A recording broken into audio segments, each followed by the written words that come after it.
Welcome to the Shyamcast. This is Brett. This is Shyam. Thanks for being here with us today. So we're continuing through chapter 2, Prabhuji, almost to the end of this chapter, or towards the end of the chapter. And we're in a very significant part. Mm, Krishna, I guess we're kind of in a couple of different uh we're discussing a few different things here, but the broader, the broadest discussion is Krishna and Arjuna are on the battlefield right before the battle. mm, Krishna is explaining to Arjuna why he needs to fight in this battle. But mm, Krishna or Arjuna's specific question here is about a mm, self-realized person. mm, mm, What is he like? How does he walk? How does he talk? mm, And so we sort of ended last time talking more on like how does he speak? And mm, I think, the conversation we talked a lot about the senses. mm, We talked about the verse describing how impetuous the senses are, how difficult to contain the mind, you know. mm, mm, And so moving forward, I think we're going to be trying to answer that question or the final or sort of, the end of that question. mm, How does this self-realized person walk? mm, And where we left off last time was on verse 62. So we're going to be going into verse 63 of chapter 2. mm, This progression that Krishna gives Arjuna, starting with contemplating objects of the sense or of the senses. mm, We think about them, then we develop an attachment for them. Lust grows out of that attachment. And then from that lust arises anger, whether it's because we don't get the thing we want, we don't get it quick enough, we don't get enough of it, yeah. we get it for a time and then it goes away and then we're angry. It's inevitably, he's saying, anger is going to arise from that attachment that you have to something. And then moving to verse 63 is, Krishna is continuing this progression. He says that from anger, complete delusion arises, Mm, and from delusion, bewilderment of memory. mm, When memory is bewildered, intelligence is lost. And when intelligence is lost, one falls down again into the material pool.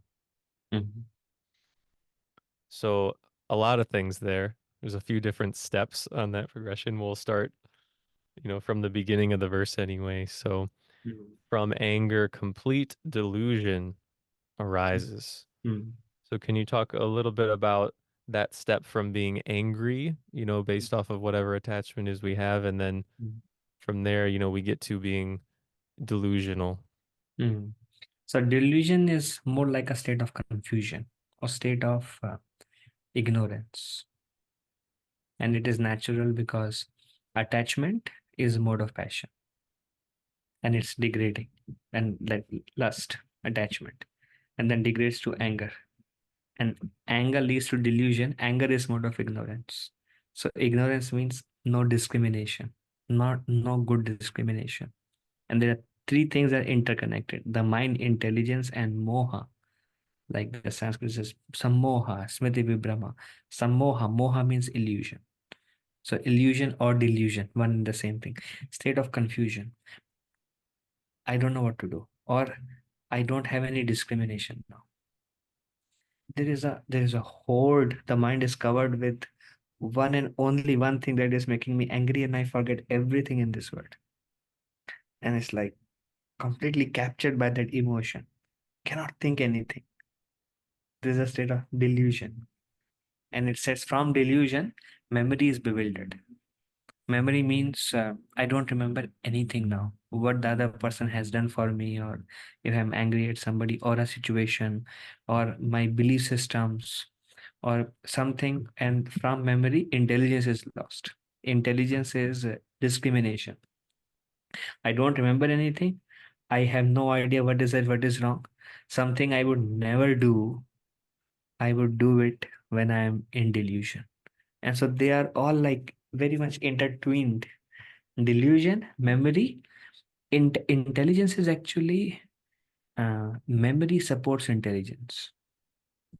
Like it's discrimination. So when there is memory, then I know what is right and what is not wrong, what is not right. But when memory is lost, then I have no understanding. It is said that intelligence is developed from reading. We get clarity of discrimination, and then we can choose the right from wrong. That is intelligence. But when memory is bewildered, I don't know anything about right and wrong. Memory is bewildered. It is complete delusion, delusion all in all, and no discrimination. And then one falls down or does something which one will never do. Mhm. So yeah, what does it mean for one to fall down then, Prabhuji? Like how Krishna says, you know, the end result is one falls down into the material pool. How Mm. can we think of that? Uh, Makes a wrong choice. Spiritually fall down. He does something which will bind him. Mm, It's not an eternal situation. But at that point of time, we make mistakes. And later on, we lament. Should not have done that. mm, That discrimination is gone. Like Bhagavad Gita tells us what to do, what not to do. The spiritual intelligence gives us guidance. We can hear the voice that comes from the super soul within the heart, comes from the Lord within the heart.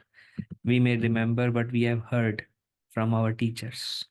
So these are naturally how intelligence works. From the guidance comes from within, from outside, from what we have read. But when there is anger, everything is forgotten. Maybe like 15 years of practice is forgotten if we have no control over the anger, and one makes mistakes there. mm. Yeah, I think well, we can probably all of us who are here Yeah. listening and everything Very can extreme. probably relate, you know. You know, when you get angry about something and you know, it's like how many times have we heard like, you know, I'm sorry, I wasn't thinking straight because I was angry. Ah, Like, you know, I was angry and I made this like, you know, the snap this bad decision, you know, whatever. mm, Um, you can see, I guess you could, you know, you can try to imagine how this plays out in our own lives, you know, mm, whether it's in a big way or a small way. You know, you mm, could take a small circumstance, you get angry, and so, you know, as you're saying, it's like I can only focus on this one thing, this anger that I have. And, you know, in that way, it's like say you're upset at a family member or a friend, mm, and something about what they did has, you know, has caused you some anger. mm, It's like you know, that illusion that you fall into, that angry state, you know, mm, it's like it makes you forget that this person is a loved one for a moment. You know, it makes you mm, forget that I care for this person, that, you know, you forget all the whole relationship just for mm, that in that moment of anger. You just sort of mm, all you can focus on is how you're angry at them. mm, And, you know, that might make you sort of snap at them, you mm, know, you yell at them, you accuse them of something, you know, whatever it might be. And so, yeah, like your intelligence is lost, your ability to discriminate what you should and shouldn't do, you know, based off of your mm, relationship to a person. It just sort of all goes out the window. mm, Um, mm, and I guess if I, you know, trying to relate what you're saying, then like, you know, with falling back down into this material pool, you bind yourself.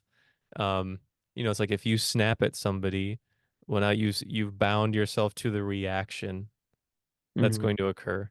You know, mm, they're going to have a reaction to you snapping at them. mm, It mm, may be that they snap back. It mm, may be that they walk away, they give you the cold shoulder, now they won't talk to you.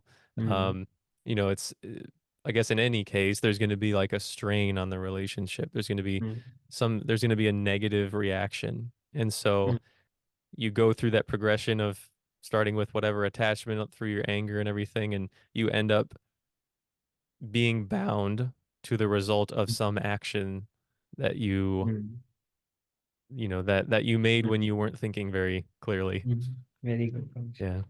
Also, it is said that we lose our spiritual potency when we become angry. I mean, those who are spiritual practitioners and in the audience, and if you have some spiritual practice, and then if you feel absorbed in your spiritual practice, and then you try becoming angry one day, and see how much we are absorbed the next day. Mm, And we will see like, oh no, I lost it. But it's not a loss forever. Especially bhakti is never lost forever. That is the prerogative of bhakti. It is said that whatever advancement you make, it remains there with you forever. But then there may be a dip, and then we go back.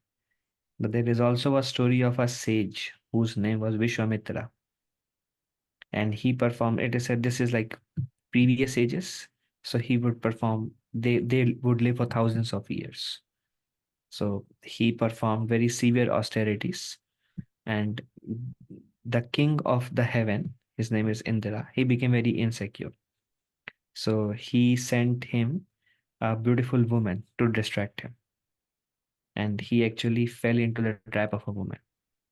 So because of which he lose his spiritual potency, and then he realized I lost my spiritual potency.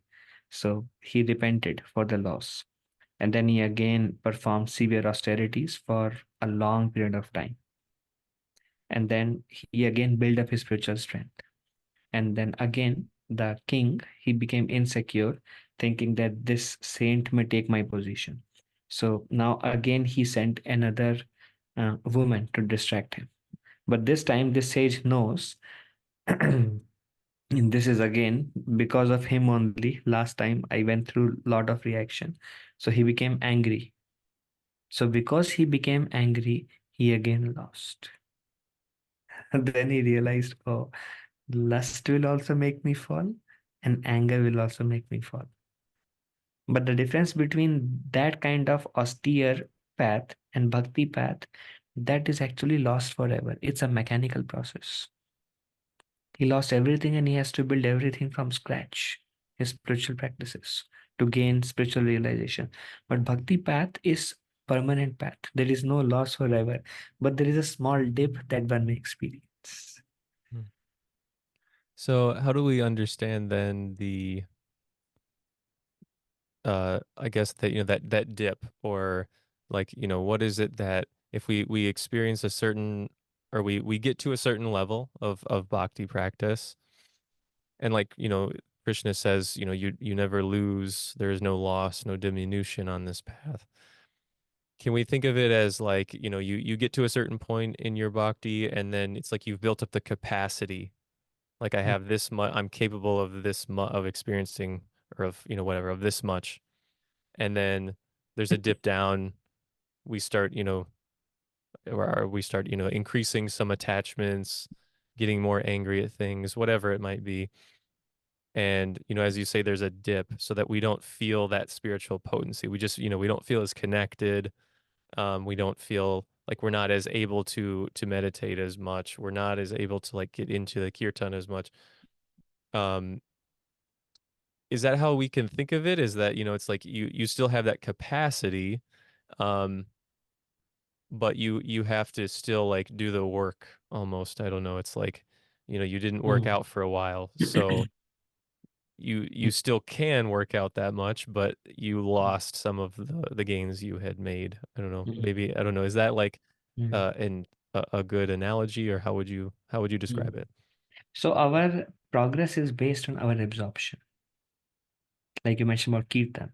And those in the audience who don't know Kirtan is the holy name sung accompanied with instruments. And holy name, when they are done as a personal practice on like a beads or a rosary, then it's called japa. And when it is accompanied by instrument, it's called kirtan. So how much when we do those spiritual practices, how much absorption we have, that decides how much advancement we have made. And when we make a mistake, then we fall from our spiritual position. And then when we start doing kirtan and we don't feel anything, like, when on a normal, we may feel like some divinity arising from within our heart. and that brings absorption and feels good. And um, we feel the positive energy, the spiritual energy around us. But when there is a dip, then we feel like now I'm a beggar. Beggar means a spiritual beggar. I don't have any potency now, and the mind will be disturbed, cranky. Um, and then again, we remain patient. The best way to come back and regain our spiritual potency is by begging forgiveness and recover, repair the relationship. Try your best. Still, there may be now it's a smaller dip, but if you don't repent, then it may take a little while to come back to our original spiritual position. Hmm. Does that make sense, Pooji? Is it in terms of the relationship you're building then that you're describing? Like bhakti is about building a relationship with the divine, right? Or rediscovering Or relationship, absorption in the divine? Yeah. absorption. In Okay. our spiritual practices, how absorbed we are. And as we progress more and more, the absorption will increase. The Hmm. absorption we have day one and the absorption we have after 1.5 or 2 years is different. It is a little bit more easier. The mind is less going here and there, and the mind can more hear the names or focus on the Lord. Hmm. So whatever amount of absorption you have gotten to at some point, Ah, that's the thing that can't be taken away, right? that can be Like taken away. you can do other things after that to where, now it's more difficult and you can't reach that point, at all times. But Mhm. that, what is it? I guess, maybe I don't know if this is too much like Let's go into for it. the detail or something, but what is it about that absorption that doesn't go away then? What do we mean when we say, okay, you've reached this much absorption in chanting that can't be taken away? What is it that can't be taken away? Absorption. But then For how do example, you lose it then? How do you dip down then in that case, if you can't lose for it? yeah, for example, I close my eyes and I chant. Hmm. And it may happen that if I'm chanting, it seems like the word has stopped. And the words are resonating in my ears, and the words are very sweet. And then I desire so many more mouths and so many ears and just want to keep hearing the names. And the names are, and it's giving so much joy to my heart. So now, I mean, none of these things happened to me. I'm sharing the realization of one of the greatest saint, Rupa Goswami. He says, when I chant the holy names, I aspire million tongues and 2 million ears. And when the names enter the region of my heart, it conquers my senses, and the mind becomes inert, like subdued. And the senses are like, we don't need anything. And there's such a state of absorption for this holy man whose name is Rupa Goswami. So maybe that is maybe okay, and it's too high of an example. Okay, but we have some level of absorption, and then we became angry or did something. And then when we start chanting, and then I desire, like, why am I doing this? And even while chanting, I may become angry. And the mind is like maybe finding faults or criticizing or just too much distracted by the work and everything in the surrounding, and just close eyes and the eyes becomes open and so distracted, and chanting itself becomes little heavy to chant. Previously it was such an absorption that I feel like wow, and now I'm thinking like, what is this? So this is like there, and there is so much dissatisfaction that comes through chanting without absorption. It Hmm. feels like more like a pressure. Feels like, I wish, what am I doing now? What is this? So that's like falling down from a spiritual position. But then if that state I have attained, even if I come here in few days, as the say the other person is hurt. So holy name cannot tolerate my behavior hurting somebody. So if somebody is hurt, so when they, because of my anger, when gradually by my behavior or by the matter of time, once they give up any grudge on me, as they loosen their grudge on me, I will go back in my absorption. Mm. What do you So, think? so those dips are caused by, I mean, you might say like, I mean, causing bad reactions somewhere, hurting Yes, relationships, yes, offending others, yes, something like that. yes, So it's not that you've not lost attainment or absorption. It's that you actually have to repair the things you've done before you can get back to that, yes, right? yes. Okay. And holy name itself wants ideal behavior, perfect gentleman. And whenever we deviate from that behavior, then the holy name reciprocate in this way, so that we can improve. Hmm. So if we think of the question Arjuna has asked that Krishna is responding to here, how does a self-realized person talk? Someone who is always in this state of absorption. Mm, It it makes sense then, right? It's like it's the mind is controlled, the senses mm, aren't, mm, or the mm, mind's not like running around everywhere trying to gratify the senses. Everything is mm, inward. Um, and it's like it's a focus on the divine, the mm, connection, mm, it's absorption in that. And so mm, one speech is sort of naturally just going to be mm, uh controlled. Um, mm, I was just thinking as well, based off of our friend Herman Prabhu, who we've mm, spoken to here before. mm, Um, he gave a talk last week and mm, he brought up a really nice verse from Bhagavad Gita that we mm, we mentioned when we did austerity or we talked about mm, austerity. mm, But just to bring that up, briefly, this is from chapter 17, mm, and Krishna, he's talking about the austerity of speech. mm, And, he said it consists of four things. mm, Austerity of speech is speech that is truthful, mm, pleasing, beneficial, and not agitating mm, to the hearer. And mm, so, that devotee who uh has some absorption, has some spiritual potency, it's almost like is naturally going to speak in these ways. They're going to speak the truth, mm, not going to lie, but at the mm, same time, it's going to be pleasing. mm, And then at the same time, it's still going to be beneficial to the person who they're talking to.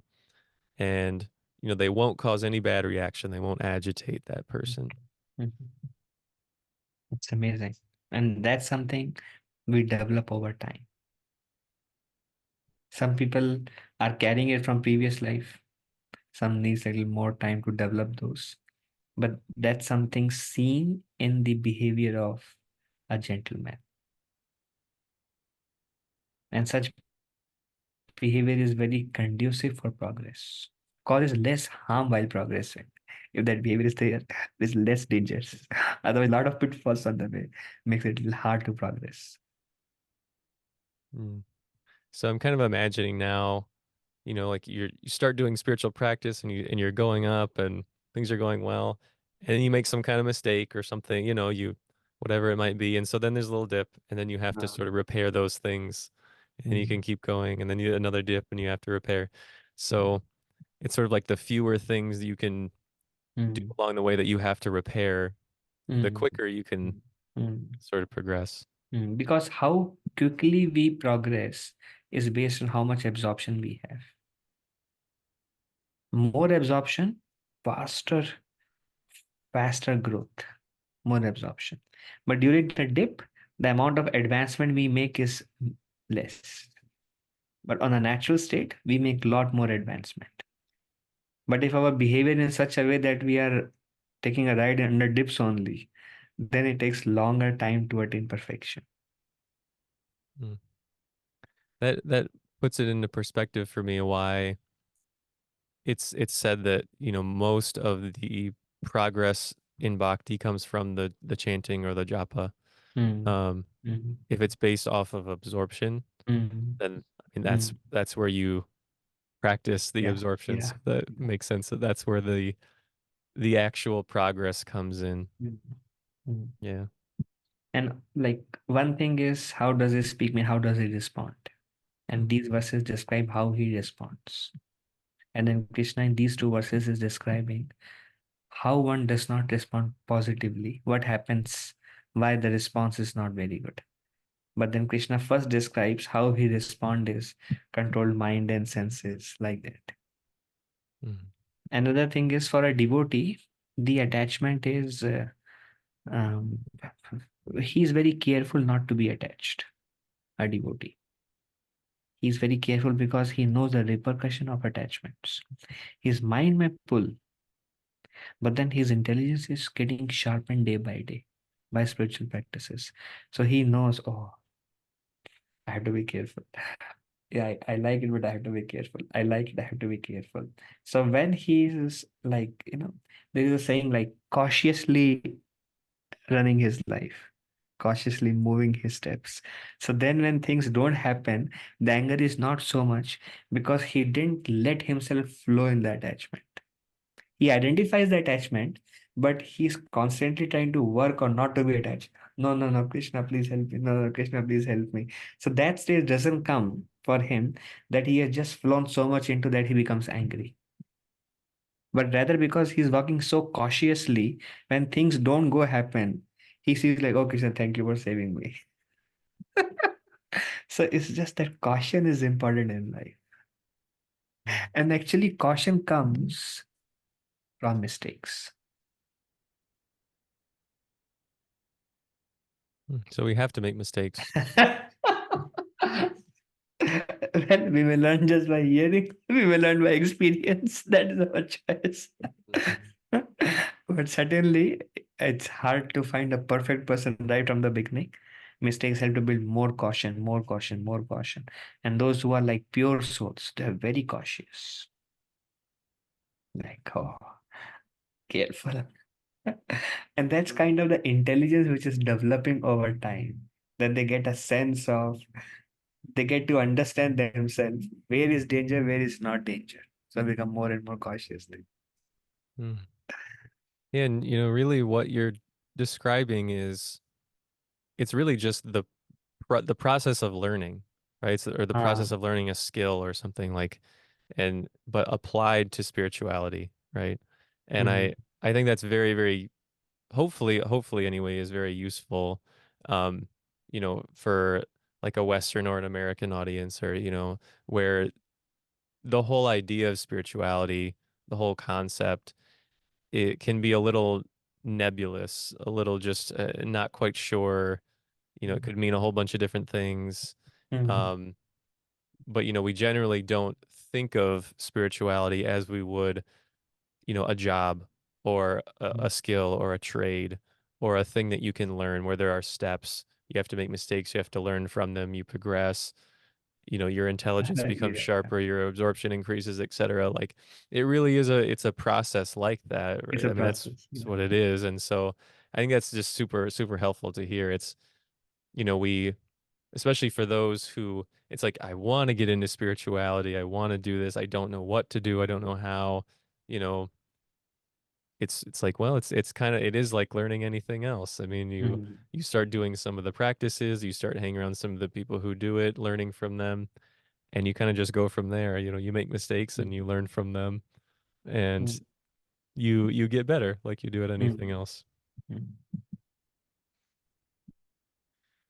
So I guess that leaves us with the final question of how this sadhu, this self-realized person, walks. Walks. Um, Mm, yeah, I'm curious. I know, like you said, verse 64 to 71, right mm, towards the end of this chapter is mm, essentially where mm, we get Krishna's response to that part of the mm, question. mm, So I guess I'll just kind of ask you. I mean, how does this person walk? What how can we think of that?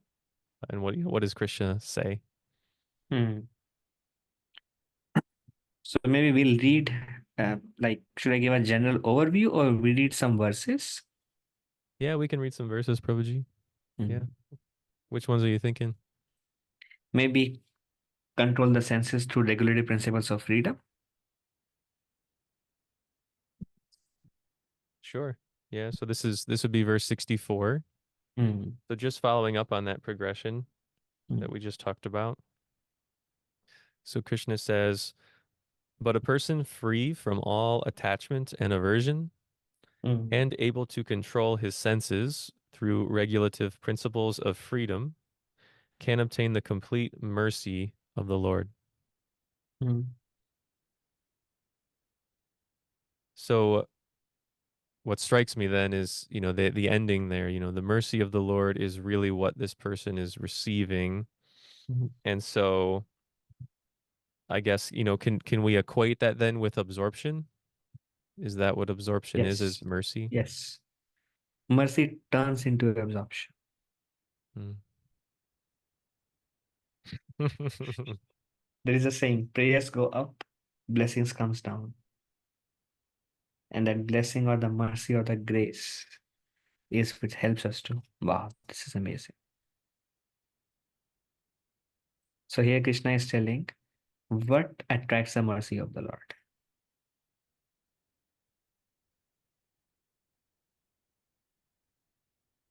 Freedom from attachment And then, and controlling the senses. and then, Well, through regulative principles. uh, Yeah. Through regulative principles is what he says. hmm. So Krishna is telling those through control of the senses, they regulate the principles.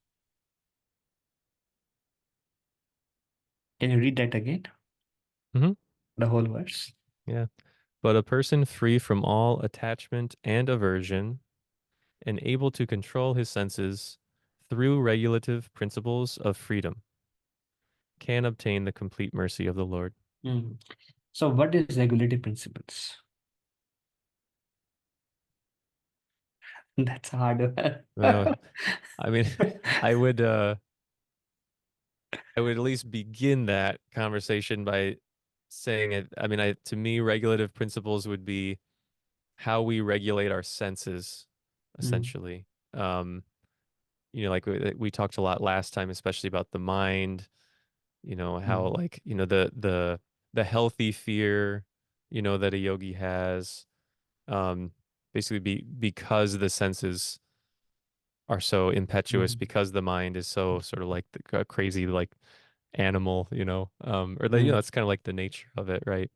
And so to me, I guess, I mean, a regulative principle, I think of it as uh, a schedule or a restriction of how we gratify those senses, essentially.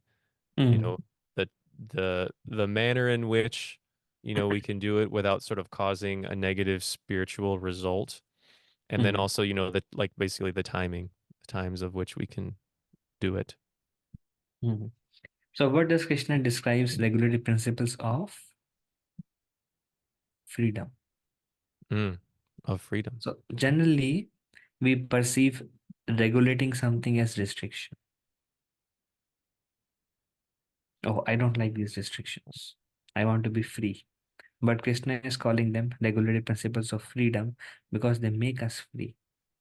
General conception is don't put restriction on me. It binds me. But actually, we are becoming freed from them.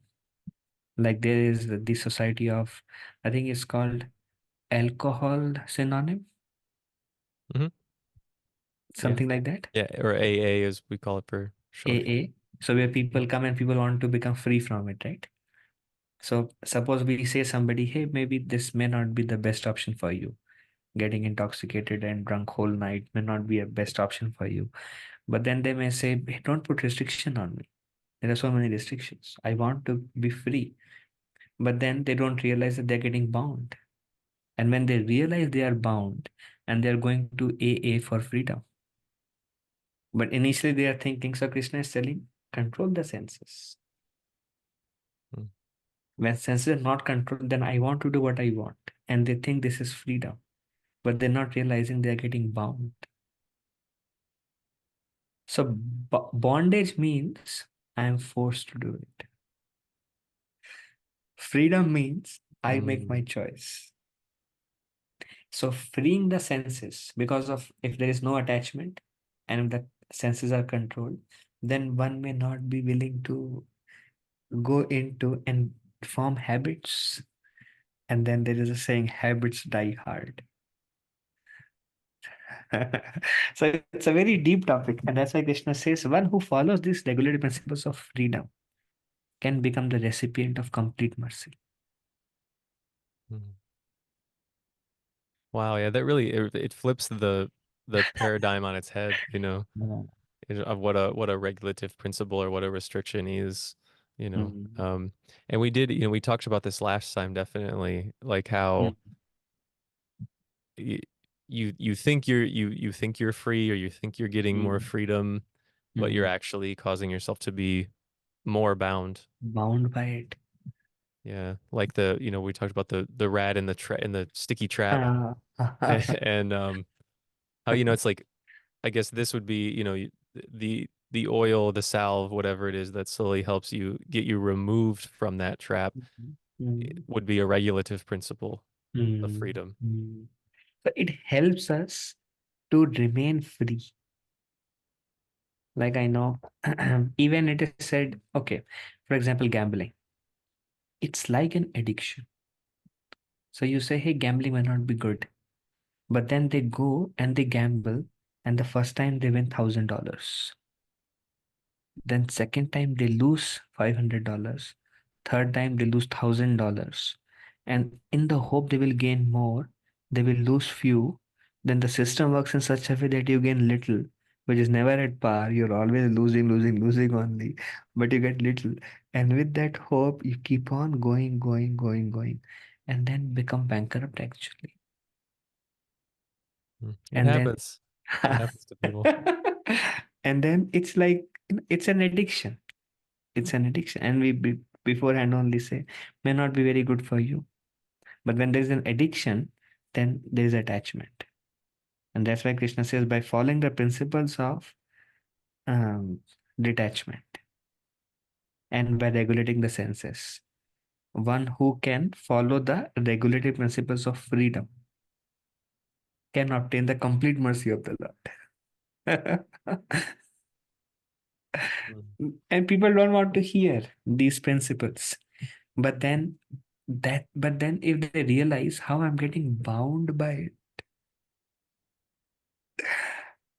bound more, now I'm getting more attached, now I'm getting more attached, and they don't see that how it's not freedom, it's binding us. Freedom means I make my choice. Bondage means I'm forced by my internal. Mm. Mm. Yeah, so when you're choosing not to do something that you have an attachment to, it's an exercise of freedom, right? You are choosing, even though there's difficulty, right? If you have that attachment. That's intelligence. Mm. And I mean, we are using our intelligence and we are trying to become free from it. The reason we want to go in that way because there is a previous attachment. It's what we call it as conditioning. It keeps coming back. And then we are trying to get off of it. No, no, no, no, it's okay. Come back. No, but this will not be very good. It's okay. So we are trying to use our intelligence to become free. But then there is a strong force from the past that I'm not free of that force, and that force is pushing me, my senses, my attachment is pushing me in a particular way. But then I want to become free and do what the right thing is. Like Arjuna asked Krishna, even though I know what is right, I'm not able to do why attachment.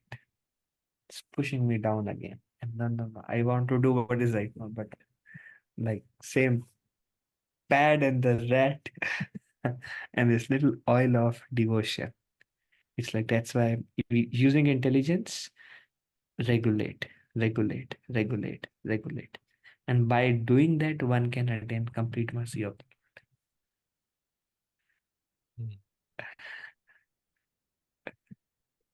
So then, how do we think of this person, how they walk? Are there other verses you would want to read to go Hmm. further into that? So maybe, let's see. Mm, So how they walk implies how they handle their senses, mhm, how they're handling their senses. So how they handle is restrictive. They follow the principles that will help them to become free. mm. Yeah, there's well, I guess verse 65 Mhm. basically just talks about being established, like your intelligence is established. You receive this mercy, the miseries the miseries of the world go away, right? So, Mhm. um, when one practices regulative principles of freedom, right, with that intention in mind, that idea in mind, the miserable conditions go away, right? Mhm. You get unbound from the world. Oh, it's such a great verse because all the attachments leads to misery. AA, why people go to A? Because now they're experiencing the misery of that attachment. Mhm, There is also something like drug de I mean not drug. I mean I'm sure drug de-addiction is there. People go to all kind of places to become free from drugs. mhm, Also gambling de-addiction. mhm. Yeah, There are definitely. places. Yep, Mm, there's lots of programs that are similar to AA, but for, mm, whatever thing specifically. Yeah. mm. So some people have fallen and seen the misery of it want to come out. And some people thinking that there is joy are entering into and will follow the suit of those who are trying to come out now. Mm. Yeah. And I mean, like, I mean, those programs work. There's, I've at least, I've heard many stories. I don't have, personal experience, but I've heard many stories, from those sharing their experiences of how these organizations and these groups have really helped. Mm, Or, how I mean, they really owe their sobriety or whatever it is mm, to being a part, of that mm, group. mm, mm, And, I mean, one of the main aspects of mm, AA and of other groups is submitting to a higher power or mm, giving up the sense that I am the one who's in control of these things, mm, and mm, um, it really is the same thing. It's receiving mercy, that's what mm, you're doing when you're regulating. Um, and like Krishna says in this verse 65, your intelligence is well established, soon well mm, established. mm, So it's even a quick process. mm, That discriminatory ability is mm, soon, it's like well into place. There's no more, oh, I mm, accidentally snapped. I totally mm, forgot about how much I love you, and I just could mm, only focus on my anger. mm. Um, so So when one yeah. regulate the senses, what does he misses? If one has to regulate the senses, or whether it is um, drug or whether it is um, mm, Hmm. gambling or illicit relationship, or it's like there's this strong pull. What does a person misses if he regulates? In this verse, Krishna says, becomes free from misery. Hmm. But So you what? see, Yeah. huh? Are you asking what they miss out on basically? If they follow the regulative principles and control the senses, Hmm. what they miss out is misery. They miss misery. In a way, they can avoid misery. Hmm. It's funny, yeah, but what they would say though initially is that, well, I'm missing out on pleasure, right? Like that's That is the more. I mean the That is perception is I'm more. missing out on pleasure, and that's actually going to Oh, cause me more misery, right? When I mean, in oh, reality, it's the opposite. I mean, it's like you have to, and it goes back to that higher taste that we're talking about, right? mm, It's mhm. like you can only get so much pleasure from this physical reality, from the senses, from this body. And I think that's a key thing to keep hitting in on. I mean, it's like, what is absorption? Why would one want to be fully absorbed all the time? Like, why would we want that? I mean, it's at least, suffice it to say, it's described by many people as, an immeasurably greater pleasure than anything Mm, that can be experienced, mm, through our five senses. mm, And mm, so, yeah, I guess, I mean, having faith in that is very mm, important. And, continuing on that path because, I mean, it's like, look, this is the reality. This is described by many people over thousands of years, right? Who have, Everybody's experience. They're yeah, all running behind happiness. yeah. And now they are joining the groups. Why they are joining the groups? Because they are miserable who they are, what they are into, and they're unable to come out of it. So they're not experiencing freedom from it. Tormented. Between the job, 5 minutes, just go out and take a puff. Feels like life has come back. Mm, There's a tormentation. They're not free just to work. This strong pull. No, no, no, no, no. And it's so hard to come out. They're not free. But yeah. mm. Yeah, in that state, it's hard to imagine as well what freedom would be, what it would actually feel like to, you don't have that urge. You don't Mhm. have that constant kind of pulling on the mind. Mhm. It's not there. You have the freedom to do. It's like you get to make your own Mhm. choice, right? Mhm. That's Some yeah. people say, no, I'm in control. I do everything in moderation and I don't get into too much. But that's just a beginning. Everybody starts like this. Everybody thinks I'm in control. That's what AA says, right? We are not in control. Everybody thinks that I'm in control, then I do just in moderation, everything is fine and little bit. No, but then everybody starts like that and then it ends up there. Mm, mm. Yeah, Fuji.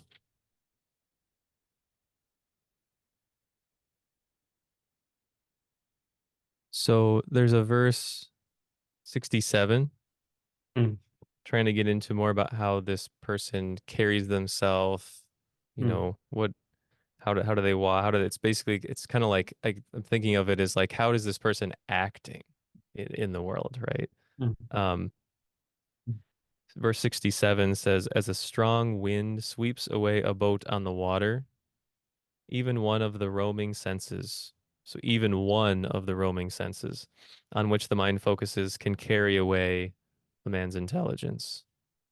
these are all very heavy verses, actually. Yeah, each one very significant. Each Yeah. one is very deep. Yeah. So, what do you think about this verse? I think maybe we'll read this as the last one for today. Sure, yeah, Prabhuji. And I think, yeah, the rest of it or the rest of this chapter, which obviously we can get into more detail later, but it's working off of all this, right? It's like Mm, um restraining the senses, it's sort of understanding those sense yearnings for what they are. I guess so much of the issue that we have is that we're so deeply identified with our body, and with when we touch something, we're like, I mm, am touching this thing, like mm, I am grabbing this thing. There's such a deep connection to like this sensation I have, like is me.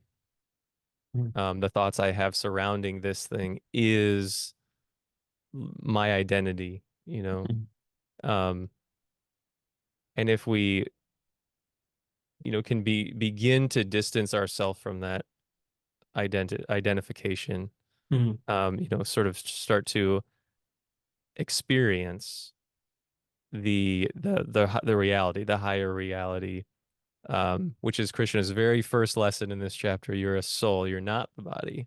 You're the spirit soul, and so is everybody else, right? If we can start to see that, um, we can back off from, these roaming senses as Krishna describes it. Um, and this verse, along with many others, is really pointing out the difficulty of doing that. How it's, this is no simple task or like short-term task. Any one of these roaming senses can just totally like carry away your intelligence. You just can't discriminate anymore. Any one of these things at any time. And so, it's pointing out, I guess, why this is such a serious thing for the people who practice it, right? Like why following regulative principles are so important, to spiritual seekers. Um, and I guess, trying to get this answer to Arjuna's question. I mean, the person who is self-realized is not letting the senses carry them away, you know. So they're not, I guess you could say, I mean, they're not physically roaming. They're in control of what their body is doing because they're not actually identified with their body, So they're in control of where they go when, it's not just like I think of myself, I just walk around all the time, I pace around all the time, it's so it's not like that, right? It's this person is they when they walk somewhere, they walk with a purpose because there's a reason, right? They're singularly focused, so they're walking over there for a specific purpose, and they're not getting sidetracked. They're not getting sort of shaken around and um pulled this way and that, literally and figuratively, right? So I guess, that's one just some Yeah. thoughts anyway, yeah. Yeah. I mean, one way also to think is suppose we are thinking of Krishna, and if we see something, immediately the mind will go away from Krishna. We are, say, speaking something, or say we are absorbed, and then we see something very nice cookie. Immediately the mind will go away from Krishna. We are absorbed. We touch something that we like to touch. Mind will be absorbed away from Krishna. Any one of the roaming senses can distract it from Krishna. And what to speak about if all the senses are very active all the time? It's like full of distractions. Life is full of distractions. Very hard, Prabhuji. That much control over all this. Not easy. Very hard.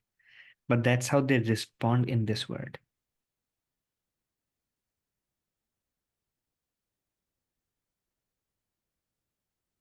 And that's why now this attachment is there. That's why we are distracted all the time now, because we have all this attachment from all the senses.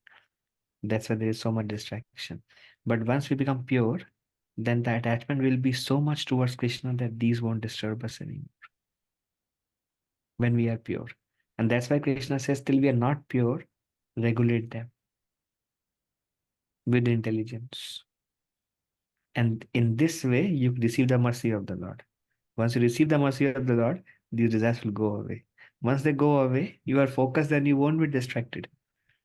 And it is said like, then the senses are like, it's like a snake without poisonous fangs.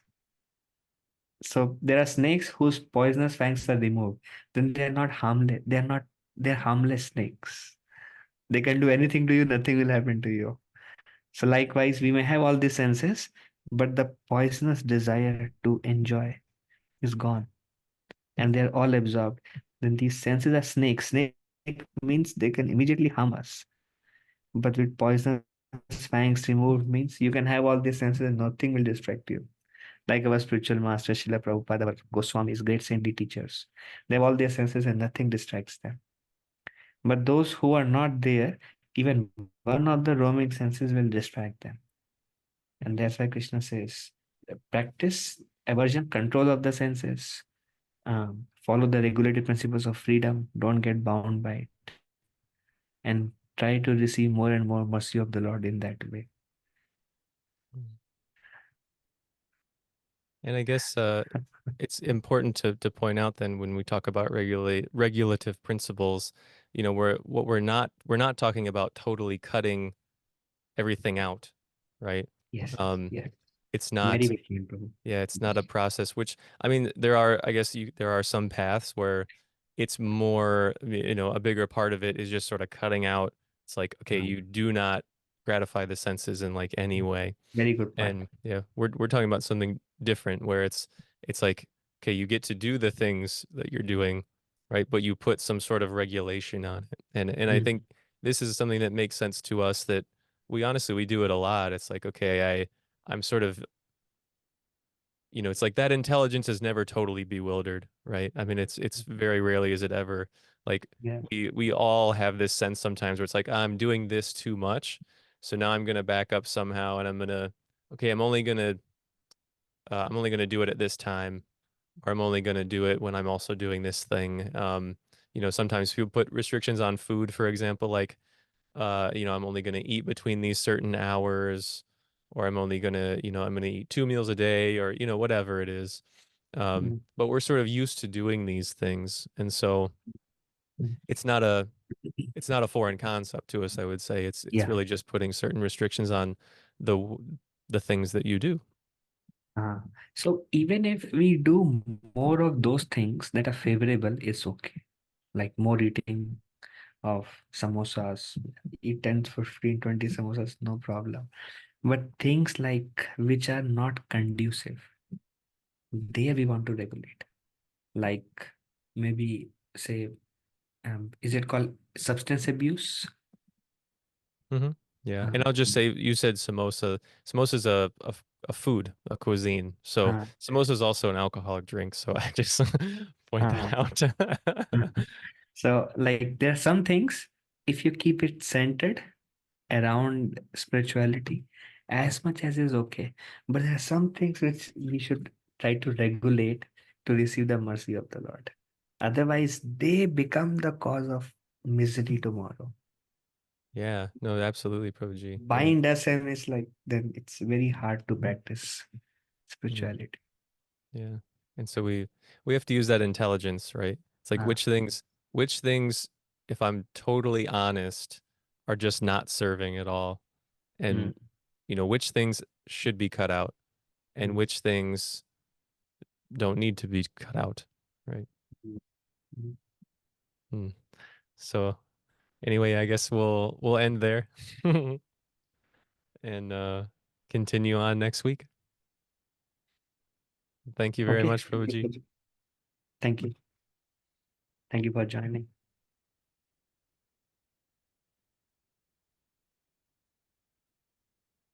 You can stop the recording. Oh yeah, I forgot that I'm the one doing that.